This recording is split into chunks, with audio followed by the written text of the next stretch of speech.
गंगा पुत्र देवव्रत भीष्म महाभारत के उन योद्धाओं में से एक थे जिन्हें परास्त कर पाना स्वयं देवताओं के लिए भी असंभव सा था।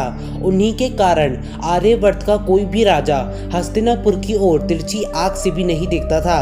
कितने शक्तिशाली थे वो, कौन कौन से अस्त्र शस्त्र थे उनके पास, कौन कौन से युद्ध लड़े थे उन्होंने, ये सब जानने के लिए इस वीडियो को पूरा अंत तक जरूर देखिएगा। आपके अपने चैनल हिस्ट्री ऑफ गॉड में आप सभी का बहुत बहुत स्वागत है। अगर आपने अभी तक हमारे चैनल को सब्सक्राइब नहीं किया तो हमारे चैनल को सब्सक्राइब कर दीजिए, इस वीडियो को लाइक कर दीजिए, बेल आइकन आएगा उसे ऑल पे सेट कर दीजिएगा ताकि हमारे लेटेस्ट वीडियो सबसे पहले आपके पास पहुंचे। भीष्म गंगा और शांतनु के 8वें पुत्र थे। उन्होंने अपने पिता के वचन के लिए आजीवन ब्रह्मचारी रहने की प्रतिज्ञा ली थी, जिसे प्रसन्न होकर शांतनु ने उन्हें इच्छा मृत्यु जैसा शक्तिशाली वरदान दिया था। भीष्म पितामह ने अपनी आरंभिक शिक्षा भिन्न भिन्न गुरुओं से प्राप्त की थी। जैसे देव गुरु बृहस्पति से उन्होंने दंड नीति, दैत्य गुरु शुक्राचार्य से राजनीति तथा अन्य शास्त्रों का ज्ञान ग्रहण किया था। ब्रह्म ऋषि वशिष्ठ से उन्होंने वेदों का ज्ञान लिया था।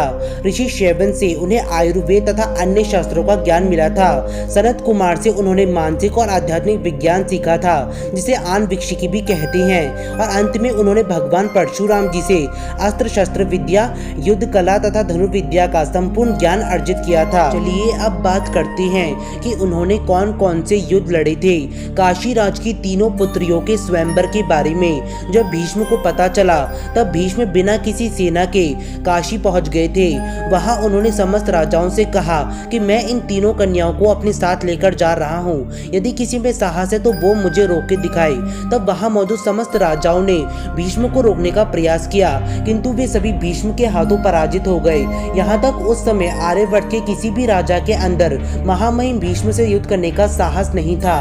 विराट युद्ध के दौरान वे कई बार अर्जुन के ऊपर हावी हुए थे और वो भीष्म ही थे जो अर्जुन के द्वारा चलाए गए सम्मोहन अस्त्र को काट पाए थे। बाकी सभी योद्धा अर्जुन के हाथों पराजित हो गए थे। महामहिम भीष्म ने अपने जीवन काल का सबसे बड़ा युद्ध अपने गुरु परशुराम के साथ लड़ा था, क्योंकि ऐसा कहा जाता था कि यदि भीष्म को कोई युद्ध में पराजित कर सकते हैं तो वो है उनके गुरु परशुराम जी। नियति एक बार ऐसा समय लेकर आ गई जब इन दो महायोद्धाओं को आपस में युद्ध करना पड़ा। जब उन दोनों के मध्य युद्ध चल रहा था तब उस युद्ध को देखकर ऐसा लगा कि उस युद्ध का कभी कोई अंत नहीं होगा, क्योंकि उन दोनों ही योद्धाओं के पास एक से बढ़कर एक दिव्यास्त्र थे।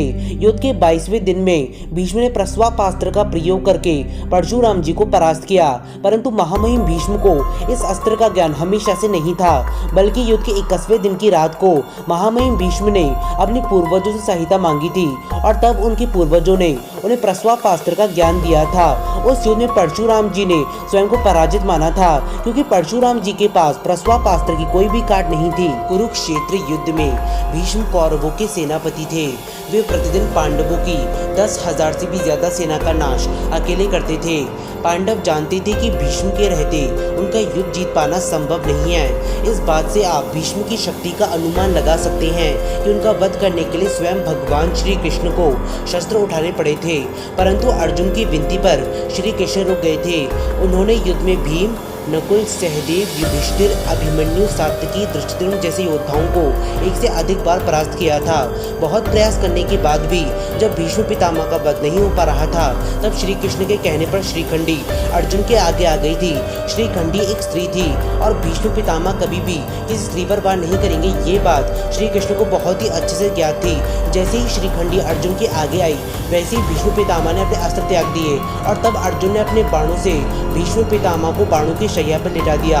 परंतु भीष्म इतने ज्यादा शक्तिशाली थे कि वे पुनः युद्ध कर सकते थे, परंतु वह जानते थे कि जब तक स्वयं भगवान श्री कृष्ण पांडवों के पक्ष में है तब तक वो चाहे कितना भी प्रयास क्यों न कर ले, वे युद्ध नहीं जीत पाएंगे। अब बात करते हैं कि भीष्म पितामह के पास कौन कौन से अस्त्र शस्त्र थे। भीष्म पितामह को हर प्रकार के शस्त्र चलाने में निपुणता हासिल थी। उनके पास इंद्रास्त्र, अग्नेयास्त्र, वैव्यास्त्र, वरुणास्त्र, शौर्यास्त्र, वज्रास्त्र, प्रस्वापास्त्र, ब्रह्मास्त्र, रौद्रास्त्र, पर्जन्यास्त्र, नागास्त्र, गरुड़ास्त्र और नागपाश नामक अस्त्र थे। इसके अतिरिक्त उनके पास प्रजापति, इंद्र, अग्नि, रुद्र, कुबेर, वरुण, यम, वायुदेव से प्राप्त और भी बहुत सारे दिव्यास्त्र थे। वे निसंदेह महाभारत काल के सबसे शक्तिशाली योद्धाओं में से एक थे। आज की इस वीडियो में बस इतना ही। आशा करते हैं कि आप सभी को हमारी यह वीडियो पसंद आई होगी। यदि पसंद आई है तो वीडियो को लाइक कर दीजिए और चैनल को सब्सक्राइब कर दीजिए, क्योंकि हमारे चैनल पर सनातन धर्म से जुड़ी गई सारी जानकारी हम सीधा आप तक पहुंचाते हैं। आप सभी का धन्यवाद।